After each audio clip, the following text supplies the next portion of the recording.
السلام عليكم ورحمة الله وبركاته.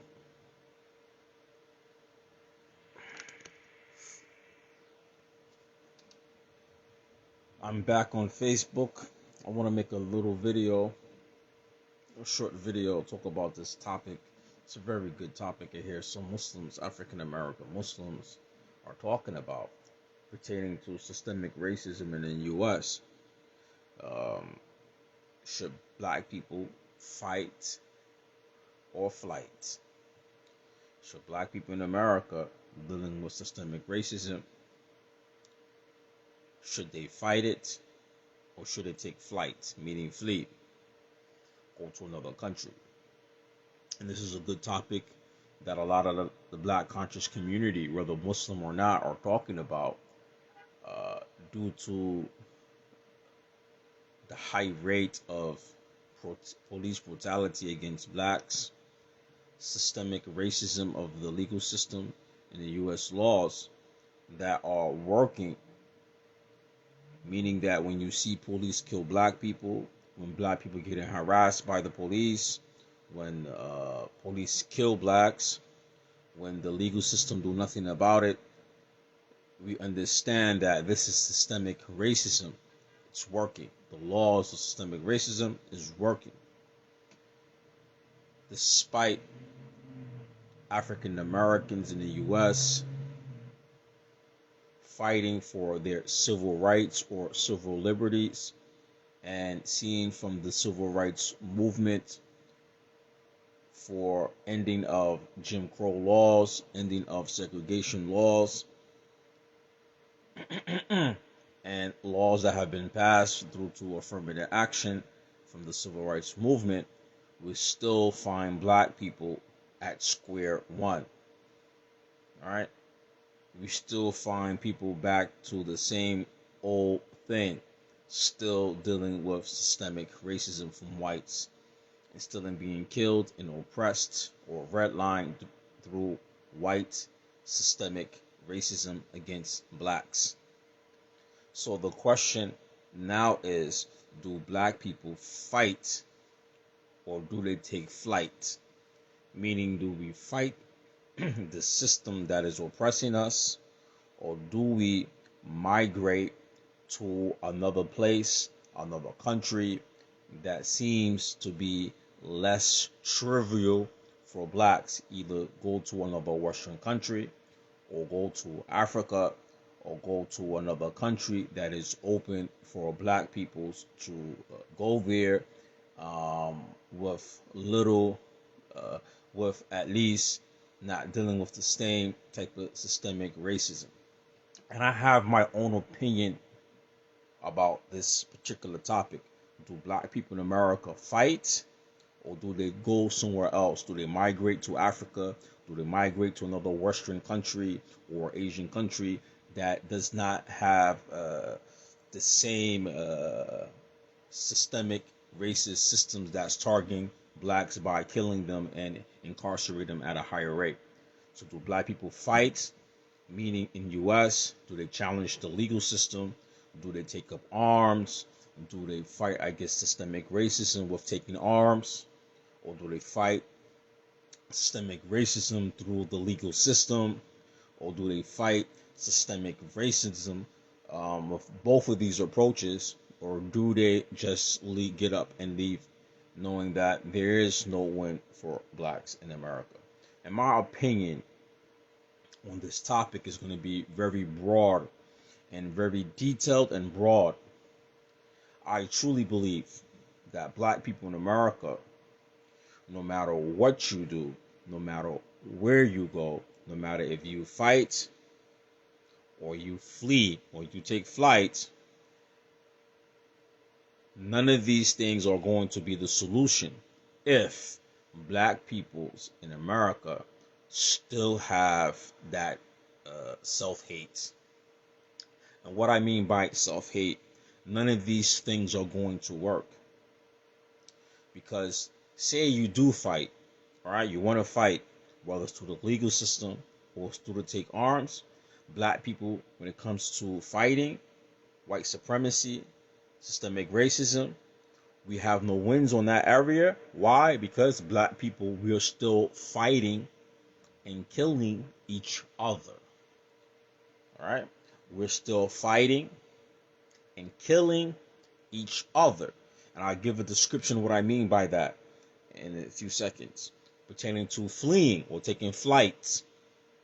Black people leaving here and going somewhere else where there's less trivial to less problems for blacks, right?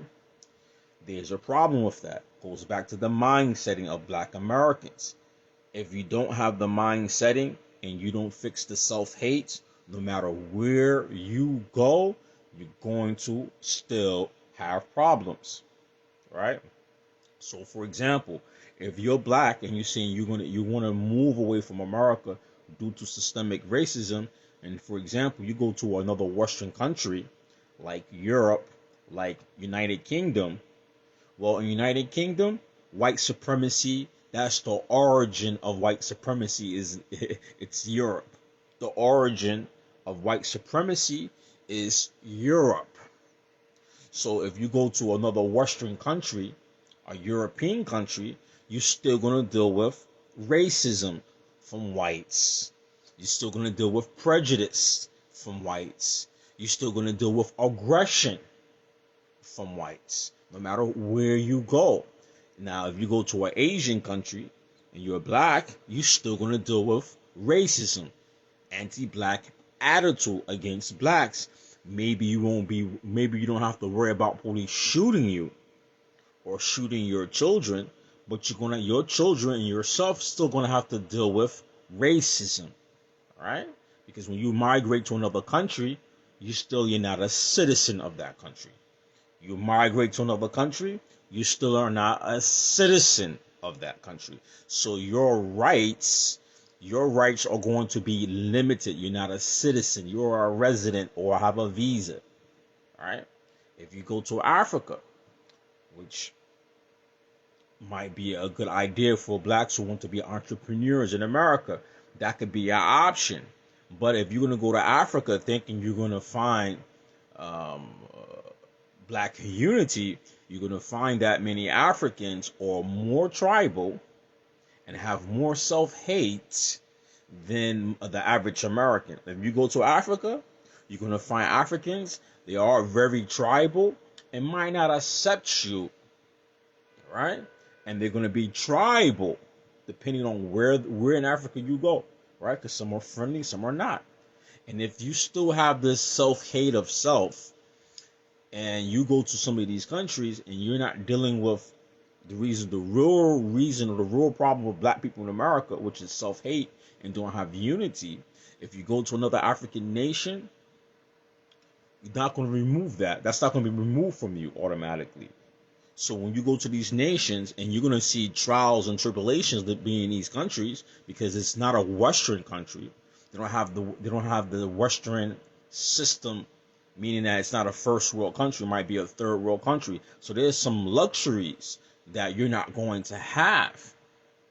There's some type of luxuries that you're not going to have. And you might just leave just because you don't have these luxuries that you're accustomed to from the Western country. Or you might see certain things that you don't understand and don't like and not able to change because you're not a citizen of that society. Right? You're not a citizen of that society. So they could remove you anytime they want. They could change laws. Anything can happen to you. And if you don't have the mindsetting, if you have the mindsetting of self-hate, you won't be able to deal with those type of hardships. All right, so you're gonna end up coming right back to the U.S. Pertaining to black people now in the U.S. who say, do we fight the system or do we flight? Do you fight the system? Meaning that take arms, police kill a black person, take arms. All right, some black people say this. If police kill black people, you take arms, you take revenge, and that will prevent the police from killing blacks. That might be a solution, but there's a problem with that also. What you're going to do when black people are killing other black peoples? What are you doing in those situations? This has come to the real question, the real issue. If we hate law enforcement killing black peoples, but within our own circles and communities, blacks are killing blacks at a higher rate, then who are you gonna have to fight the system? Who from you is gonna be ready to bear arms to fight the system when black people are fighting and killing each other? All right. When you look at white supremacy, all right, and those militant groups, they're all together. All the white folks, they're together. They're not killing each other. You got me? They're not fighting each other. They're prepared to fight you. At the same time, black people, we're not prepared to fight them or the system physically, but we fight each other every single day in America. Matter of fact, we fight each other so much, we call the white man, the white police, on each other. I say it again. We fight each other so much and we have so much self-hate. We fight each other, then we are the ones who call the white man, the white police, on each other. Right? We are the ones who call police on each other when we're in dispute. So for those individuals who say, blacks, we need to take arms and fight against the system, man, we're fighting and killing each other each day. Right? So what is the real problem? The real issue? The real issue is that blacks, we have a lot of self-hate. If you look, the recent shooting of a young black girl, 15, 16 years old, right, by a police officer, right? The first thing I looked at this incident, because it's very recent, this happened while the liberation for George Floyd was coming through. When you look at the situations, black people, we don't want to make an assessment on our conditions as black peoples. When you look at that issue, the video recording, all right, everything that was produced, right, not with a spin on it, because media has a spin on everything, right? When you sit down and look at the video and the 911 call, and you look at everything, from the girl with the knife in their hand, the girl she's attacking, and the police officer shooting her. When you look at everything, do you notice something? There's something that's missing there. When you listen to the 911 call, right?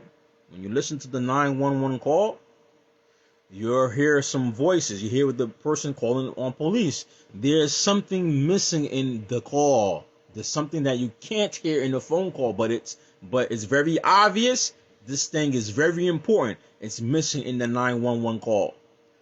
When police show up with the body camera and you see the fighting of the girls outside, there's something missing.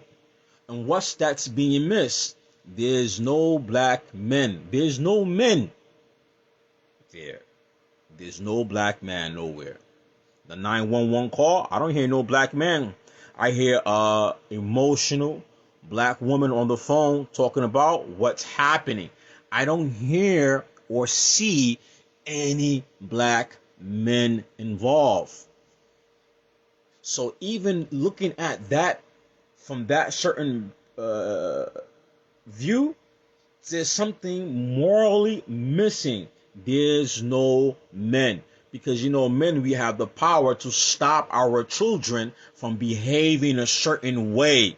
There's no black men involved. Right? And then you listen to 911 call. There is again a black person calling the white police, who's known for killing black people, calling them on each other. You hear me? There's a black woman calling the white race soldier on another black person who happens to be a kid. And you see there's no black men involved. When police show up, there's no black men involved to stop the nonsense. That's part of our problem. We have a lot of self-hate, and morally, we're lost in this country. And because we're morally lost and we have a lot of self-hate, we will never be victorious no matter where we go. That's why you can't fight the white man, because we're busy fighting each other. We're busy fighting each other, and we have no moral structure. And I mentioned that particular case, police shooting that 15-year-old girl. I looked at it. I was upset when I first seen it. I was very upset and mad. And he didn't even have to shoot her. Could have maced her, right? He could have maced her, tased her. I would have maced them, right? But I noticed something. I was looking at everything with no media spin on it.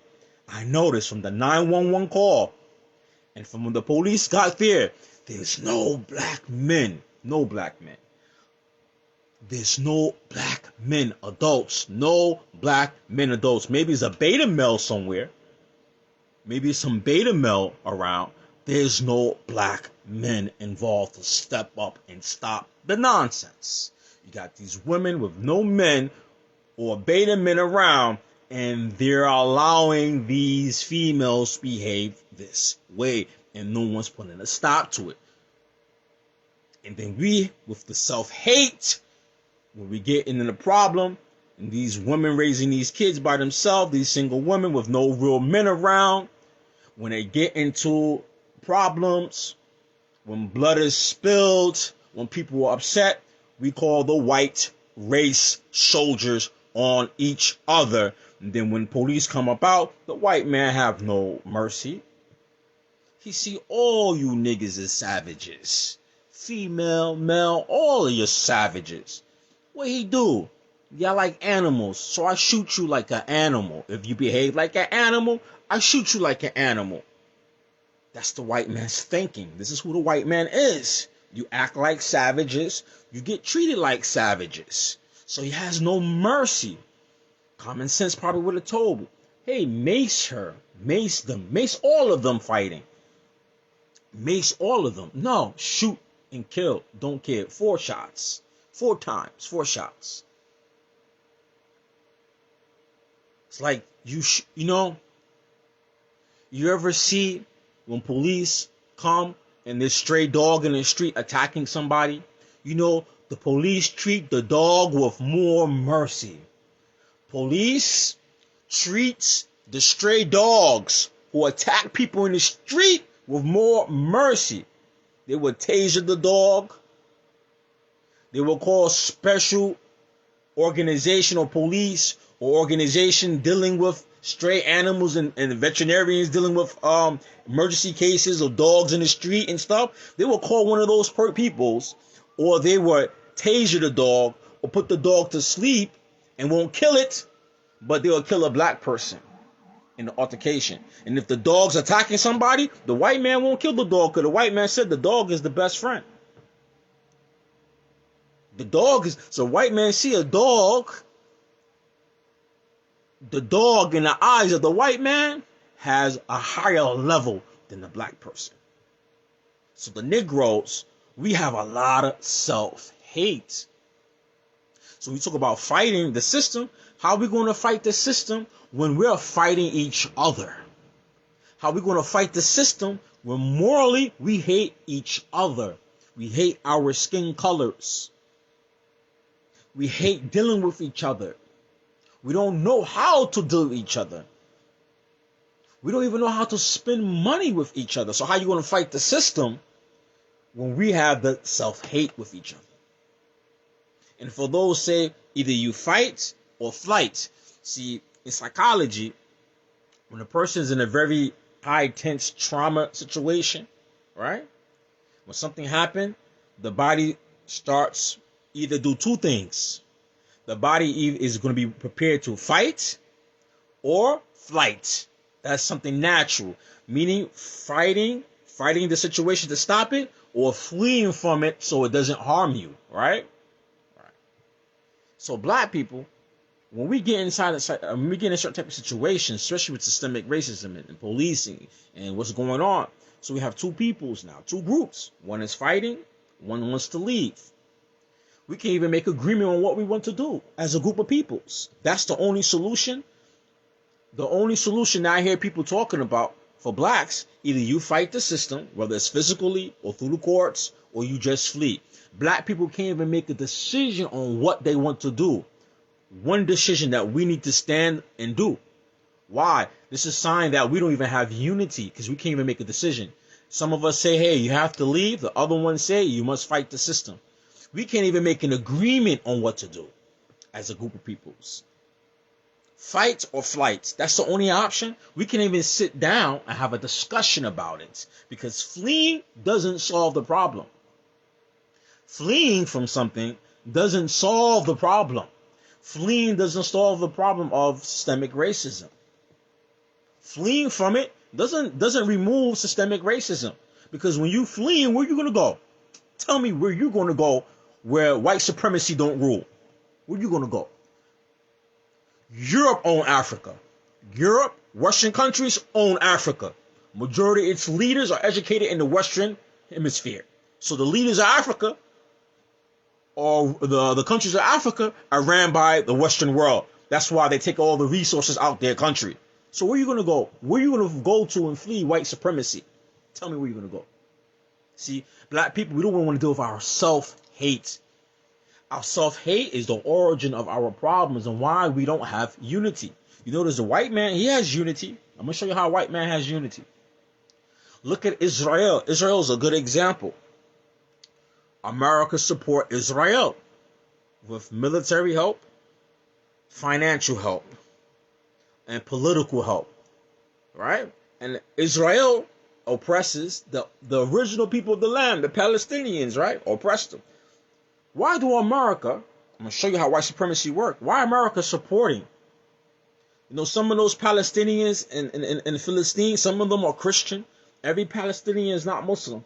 Some Palestinians are Christians. A small population of Palestinians, they're Christians. They're Christians.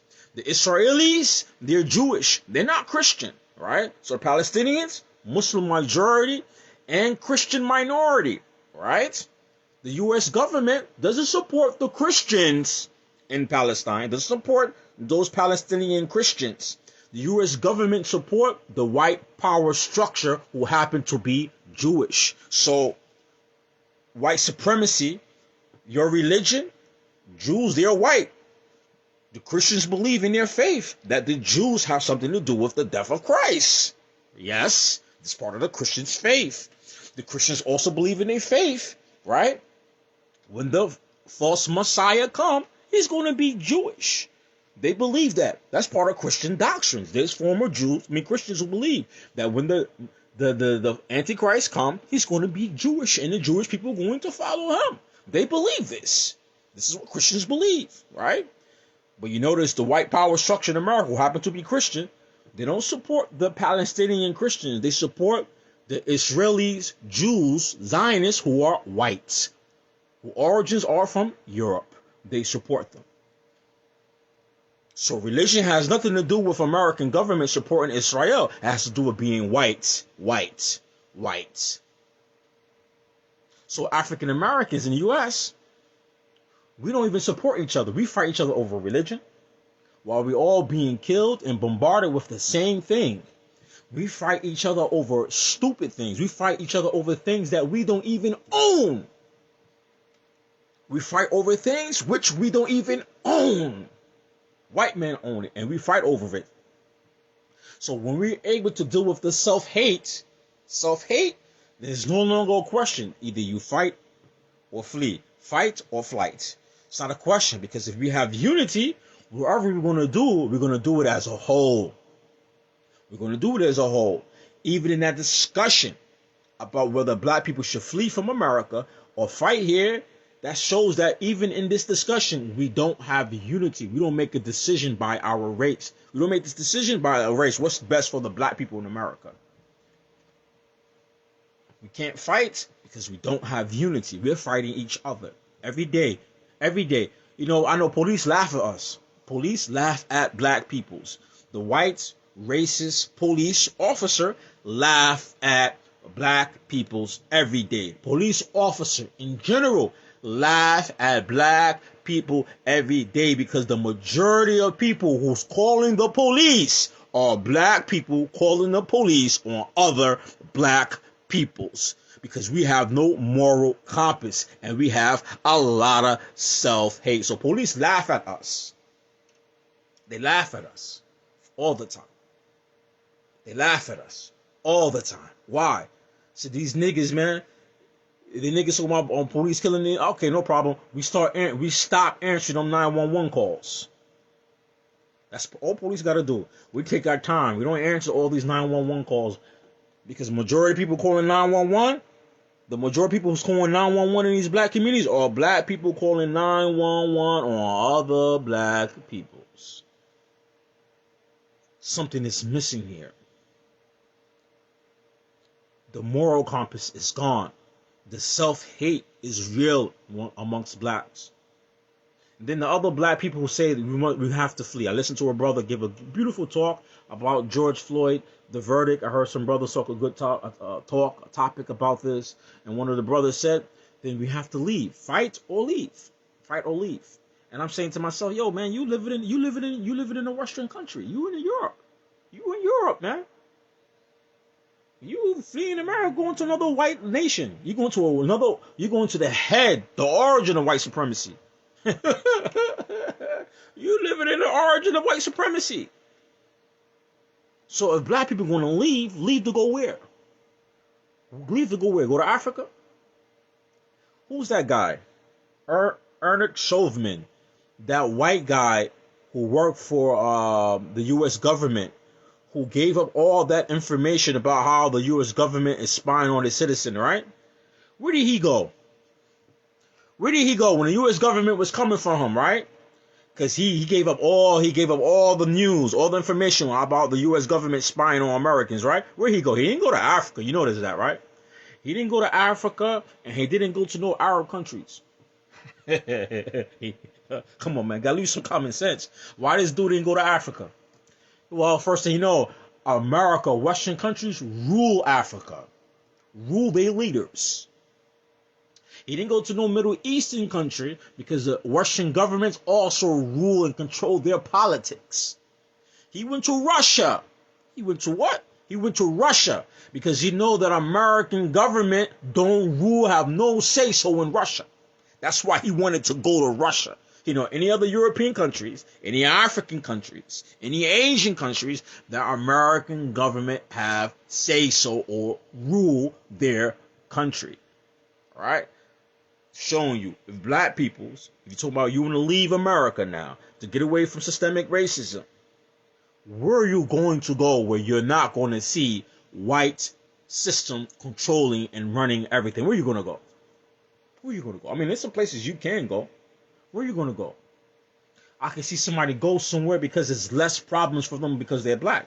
Wherever you go in the world, if you're running away from systemic racism in America, and the reason why you're leaving systemic racism in America because you don't know how to deal with it or you don't want to deal with it no more, if you don't find the solution for our people's issues, no matter what country you go to, you're going to have to deal with it.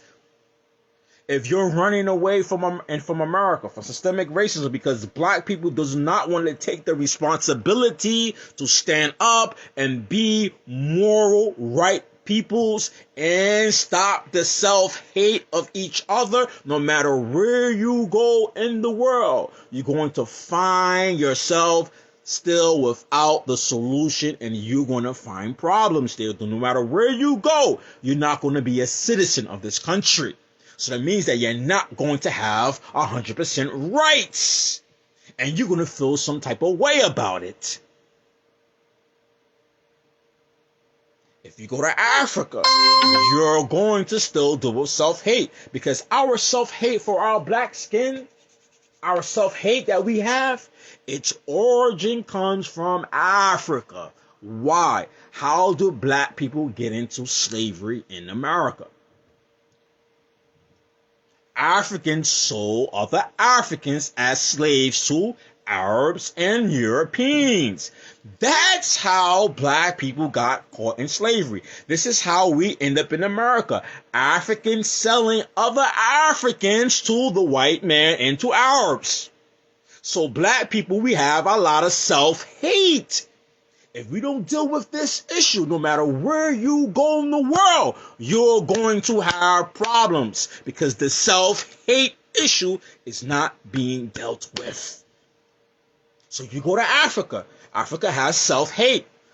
Look at the continent of Africa. Africa should be one nation. Africa is not one nation. It's one continent with many nations inside of it. Why? Because the people are separated. Why? Because of self-hate. Self-hate.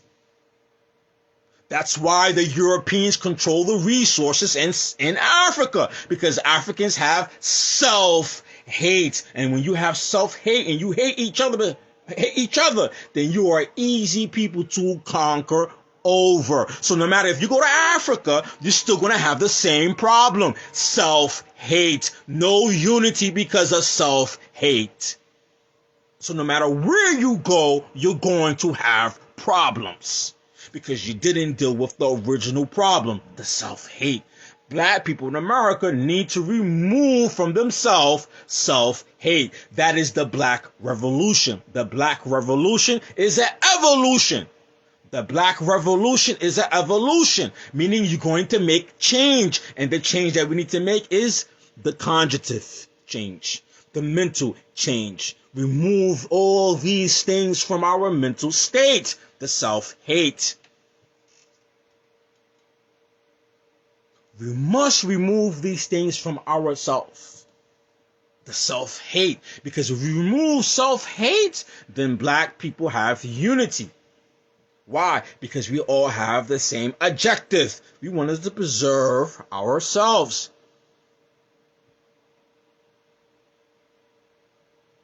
Asian people in America don't have self-hate. All Asians in America don't have self-hate. Asians don't have self-hate. White men don't have self-hate for each other. Look at Joe Biden. Joe Biden is a clear example. The president, Joe Biden. What did he say when he was elected, when he was sworn in? When he first became president, what did he say? To the white supremacists, those Trump supporters, he says, I am your president. Wow. He said to them, I am your president.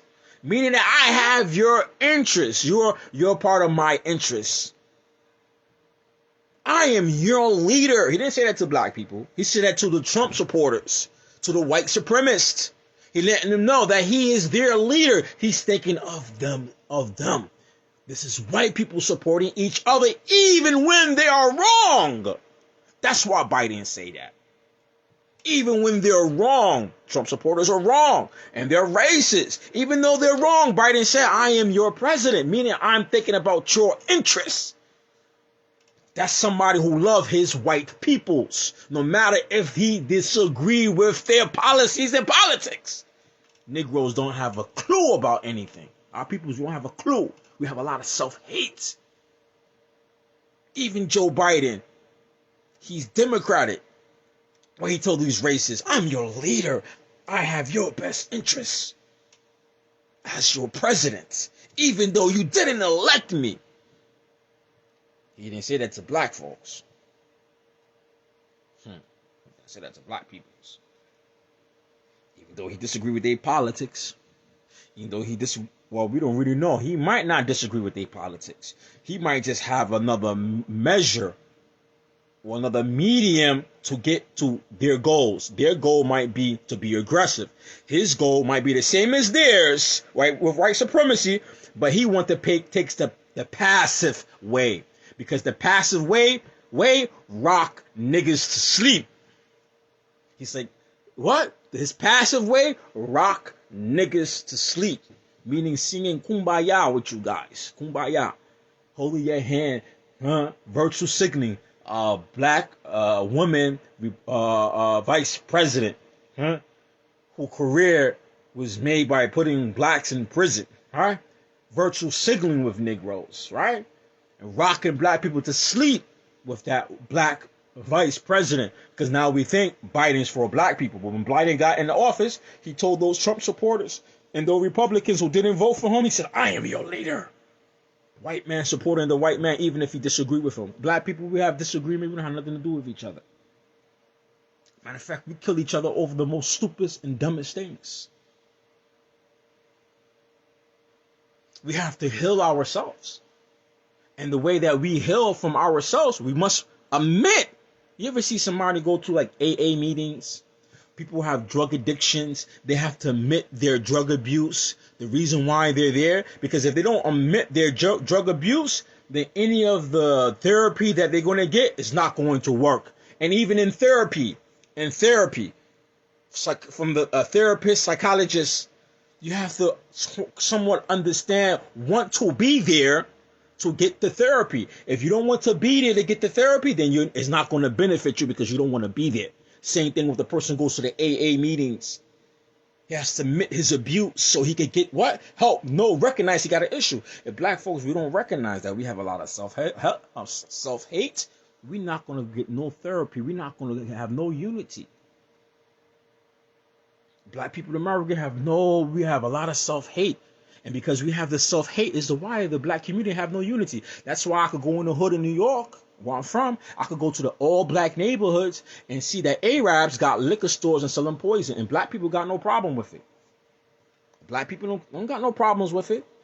They don't care these people are exploiting them. Why? Because Negroes have self-hate. Then he's going to say, man, then there's some other group's going to say, hey, why all these peoples, these immigrants, why they got businesses in our neighborhoods, but we don't own no business?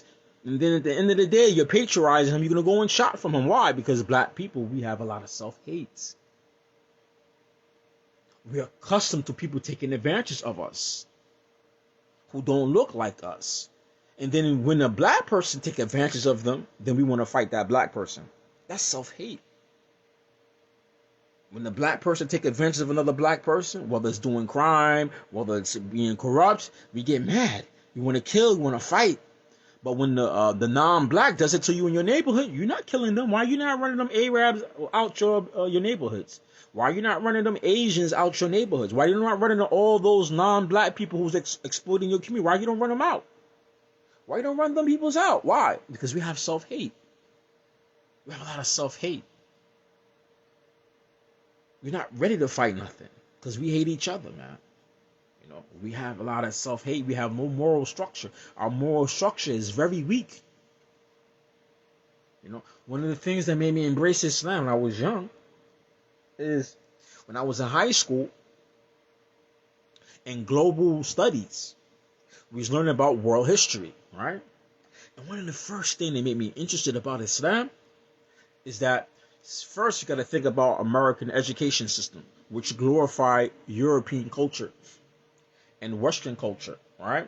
And say it's the best culture, and they are the most intellectual individuals, right? Whites. You're gonna learn that directly or indirectly. Anybody who's educated in America, you're gonna get white supremacy education, right?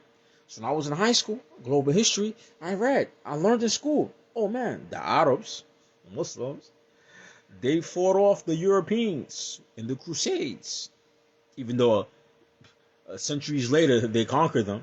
But in the Crusades, the Muslims, Arab Muslims, Persian Muslims, they ran off, they fought the Crusaders. And I said to myself, wow, man, these people beat the Europeans. And then the Europeans learned from these individual Muslims soap, how to wash their behind, fork, spoons to eat, utensils, soap, medicine, all these things from the Muslims. But I noticed the Arabs, they was not always all together, even the Muslim Arabs. They was not always together. But when them Crusaders came in, oh man, they got themselves together real quick, even if they had disagreements. They got themselves together real quick to run out those Crusaders, even though it took them a very long time to get rid of them, right? Black people. And I read that, I said, wow, man, at least these people was able to fight against these Europeans who are racist. And the Europeans went to the Holy Land or take over the Holy Land because they felt that those Arabs shouldn't have no control over that. They even killed the Arab Christians when they took over the Palestine. Right? They even killed the Arab Christians because they said the Arab Christians were not from their sect of religion. All right? The Arabs got together, fought them off. Black people in America, we don't take no heed from world history.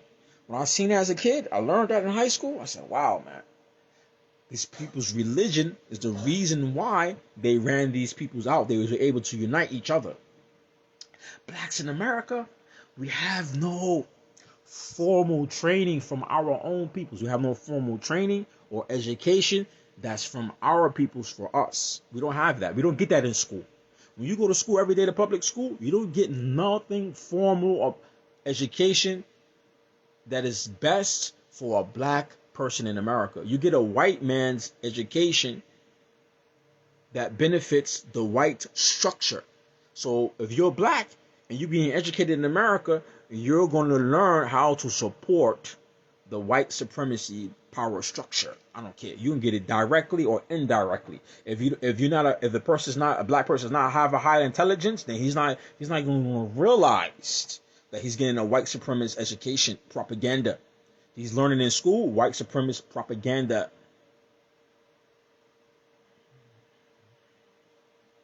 He's not learning, He's not learning anything about self. He's not learning about self as a black person. He's learning about, when we learn about history in America, American history, you learn about white folks, how they killed and destroyed the natives and how they governed this country, how they got the government together. You're not learning nothing about self. You learn about white supremacy. That's you learning about white supremacy. When you learn about George Washington Carver, Abraham Lincoln, when the Civil War, you learn about the white power structure. Even when you learn about slavery, right? Slavery in American public school, you're learning about economics. See, when a white man look at slavery or slavery history, he's learning the history of economics. Oh man, some Negroes, some black folks don't understand what I'm about to say. How you learn about economics when you learn about slavery in America? Because they built this country from free labor. That's economics. That's part of economics. You was enslaved because of economics. Economics. That's why you in this country. White man didn't bring you here because he want to beat your back. No, he brought you here because of economics. Free labor. Pay no wages. So you learn about slavery in America, you learn about economics, but you don't know that. So you're learning from the white man system. You learn about slavery even in America in public school. We learn about slavery. You're learning from the white supremacy system about economics. That's why some white folks don't got a problem teaching about slavery in America. That's why some white folks, they ain't got no issue about teaching slavery in America. That's part of economics. White kids got to learn, man. They built this country up from free labor, meaning that, white man was smart. White man was smart. He made a very smart move. Slavery was a very smart move for the economy of this country. But black Negroes, when we look at that part of history, in America's history, we don't even realize that. A lot of us don't even realize that. We just say, oh man, my great-great-grandparents is slaves, and there's going to be a lot of trauma. There's a lot of trauma with it. We don't want to realize it. Sometimes you got to step outside the box to get a clear picture. Sometimes you got to step outside the box to get a clear picture. It's about economics. Everything in this country is about economics. White supremacist system is about white man keeping all the power in his hand. And that's financial power also. So systemic racism must always be in place. Why? Because black people are a threat. How to imagine people are enslaved and brought here for economics. To build my economics, how I'm going to treat them equal? Does that make sense? Somebody that brought here as a slave to build my economy, to build my economics, to build my government, or my financial system, structure and system that give you real freedom, share my wealth with you. Oh, you crazy? Imagine you. I'm gonna give a black person, because a lot of us black people don't have no common sense. A lot of us, we don't think like this. You're gonna think outside the box. Think about you. You black. You work a 9 to 5 jobs, 9 to 5 job, 40 hours a week, right? 40 hours a week. And imagine somebody that you don't know, come up to you in the street and tell you, hey man, give me your whole check for the week. It's my right. Give me your whole check for the week. Will you be mad? Will you be mad? For sure. You work for it, right? You think white man work for where the U.S. government is at today? The white man worked for that. That's why he was put in slavery. It's based on finances. And imagine now, he built this system and got to this high level, and you asking him now, hey man, I want you to share power with me now, man. Imagine somebody tell you they want you to share their check that you work for with. You gonna say you crazy. That's how the white man looking at you. The white man said, man, you crazy. But white man, he's smart. He ain't gonna say you crazy in your face. He's smart. Very smart in his conniving evilness. Very smart. He's gonna say, well, what he gonna do is, he's just gonna swingle you around. He ain't gonna share power. He's gonna make it look like he's sharing power with you. How he's gonna make it look like he's sharing power with you, but he really is not. Oh, how the white man gonna make it look like he's sharing power with you, but he's not? Oh, Derek Chauvin, guilty verdict. Derek Chauvin's guilty verdict. It's a clear sign.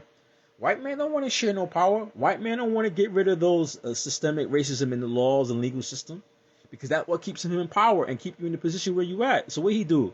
He virtual signal with you. White cop get caught on camera killing some black guy. What the government do? What the government do? Government look at the whole case. How many lawyers are on the prosecutor's side? How many lawyers did Derek Chauvin have? He had one lawyer. The prosecution had about 2 or 3 or 4 or 5 people, 5 or 6 people working with the law team. Look how all the witnesses the prosecutor brought from all over the country. All those different witnesses. How many different witnesses did Derek Chauvin defense bring? 1. Who paid for the prosecution, all those lawyers and stuff, and all the other resources they have? Who paid for that? Who paid for that? Black people didn't pay for that. Government paid for that. Why? Because the government rather gets a guilty verdict, rather give you a guilty verdict from Derek Chauvin than give you real liberty and freedom and financial freedom. He'd rather give you this bone. He'd rather give you this bone, this guilty verdict, right? Because you don't win the battle with that guilty verdict. Nothing in American legal system changed with the guilty verdict of Derek Chauvin. It didn't change nothing about the laws or policing. No laws were passed. Nothing about systemic racism was given. Nothing that empowered black people by legal status wasn't given by this verdict. But black people think we gotta win. We won something. You didn't win anything. We didn't win anything. White man not giving you nothing. He gave you that. The white man, that police officer, he's like a pawn on the chessboard of the game. How you win chess? You have to beat the king. You have to get the king. So you're trying to beat the king, the queen, and the king. So the pawn pieces are what? Expendable.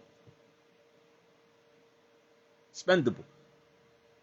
That's what they are, the pawn pieces in the game. They're just soldiers. That's all they are. Do you put your head in the front of the battle to fight? No, because if you put your head, your leader in the front of the battle to fight, once he's killed, then the whole war, everything is lost because you have no leader. Them putting that old police officer in prison, it doesn't change anything about the legal system, systemic racism. Nothing was changed. So they gave him that because what happened? In reality, the white man is not losing no power by putting that guy in prison, right? The white power structure is not losing anything by putting that white guy in power. Matter of fact, they have another white police officer to replace him on the police force. Gonna have another white police officer to replace him on the police force until the white police officer or the new recruits, be a little bit smarter now because people got cameras. Better watch what you're doing.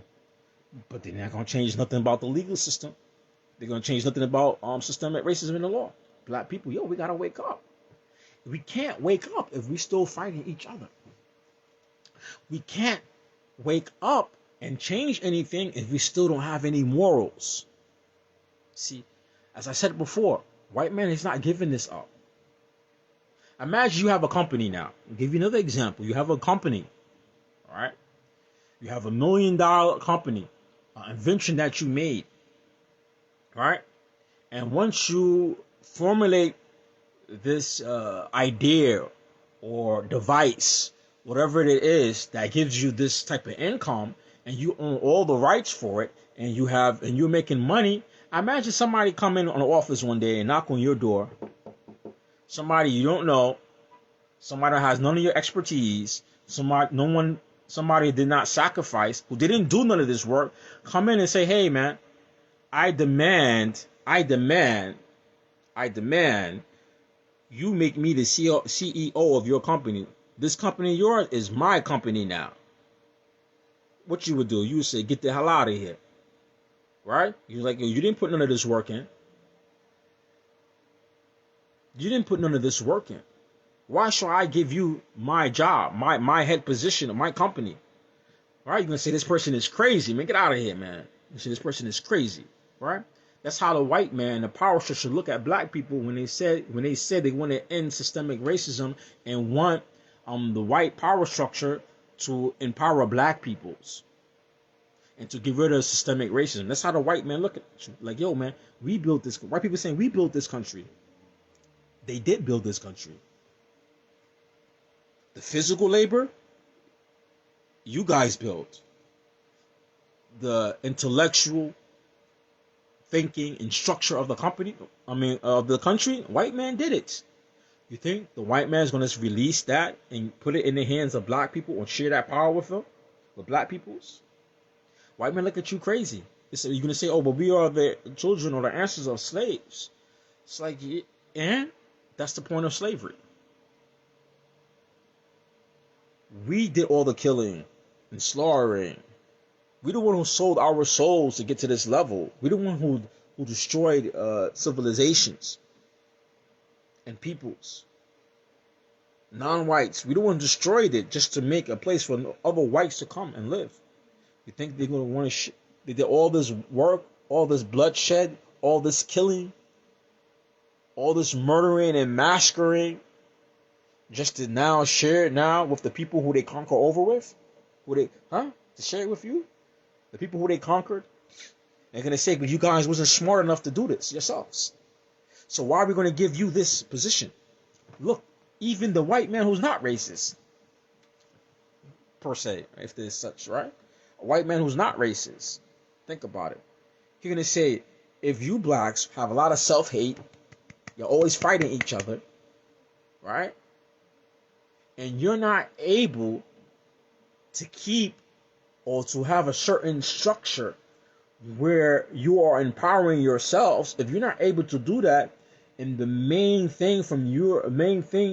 reason why you're not able to do that because you're fighting each other, why we want to share power with you? Because you don't have the mental ability or capability to be in power because you're too busy fighting each other. And because you're too busy fighting each other, everybody will lose if we put you in power. We will lose our position globally if we share power with you guys who don't know how to fight, who are fighting each other and don't know how to maintain or have power structure. Hey, man, that's why we need Islam. Wallahi.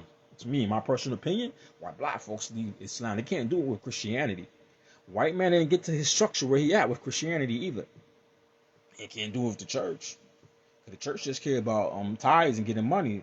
The church is modern day capitalist religion, commercial religion. So black folks gotta ask themselves, yo, how are we gonna? White man ain't gonna share no power with you, Negroes. Y'all fighting and killing each other. Imagine I have a team. I'm a soldier. I'm a military leader. Do you think I want to have troops in my army who are fighting each other? Think about it. How many guys work? How many of you brothers and sisters work in a job and you're a supervisor? Do you want people who work under you who every day fighting each other? What's going to happen? There's gonna be no control. You have no control in your job. There's gonna be chaos in the workplace. Huh? There'll be chaos in the workplace. Even common sense will tell you that. You don't want people working with you who don't know how to work as a team and group. Common sense will tell you that. So you think white men gonna share power with black folks and we're fighting and killing each other? And they did all the work to get to where they at. You think they're gonna start sharing with you, especially if you bring no benefit, rather yet your thinking and your self-hate will harm peoples. They rather get Asians and Latinos and stuff. They rather get white Latinos and them Asians, right? Because Asians didn't fight. They don't have self-hate. They're not fighting each other. American government might share power one day with them Asians and stuff because Asian people don't have self-hate, and they're united. So that will help the country, right? But that's not what white supremacy about anyway. So I ain't never gonna happen. White supremacy is not about that. Not about that. But just imagine one day imagine if white people have a conscious, I doubt that also, say one day, okay, we want to share power with its citizens who are not white.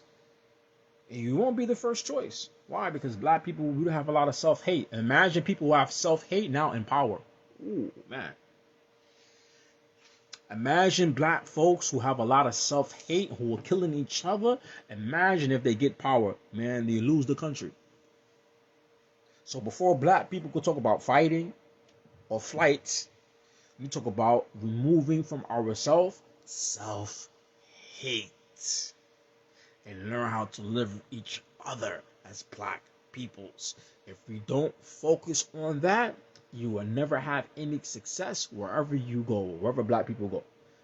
Whether you stay here or you go away, it's always going to be back to the origin of the problem. Self-hate, which leads to no unity. Some food for thought. I didn't mean to make this video long, but I've been on my mind for a few days. I hear a lot of black people talking about African American Muslims talking about either you fight or you leave from the country. That's not the solution. Solution is remove the origin of the problem, and that is self-hate and no moral structure. No moral structure. Even religiously, the black people in America, religiously, whether Islam or Christianity, whatever black people are following, you notice the young people now have no moral and no spirituality. Our homes are messed up. Our peoples, I watched the news yesterday, this black woman killed both of her kids, newborn babies. I know it's probably mental health, right? I look in New York and the Bronx and Brooklyn, see black people shooting up each other. And now they first was talking about defund police. Now they like, yo, bring more police in. Black people talk about this now. Bring more. The same people talk about defund the police, or the same people complaining not enough police in the street now. Why? Because black people can't govern each other because of the self-hate, no morals. Some people, we need to focus on fixing the self-hate, healing moral structure. We need a moral structure. No moral structure, no unity. Don't remove self-hate, never have no unity. And I will end on that.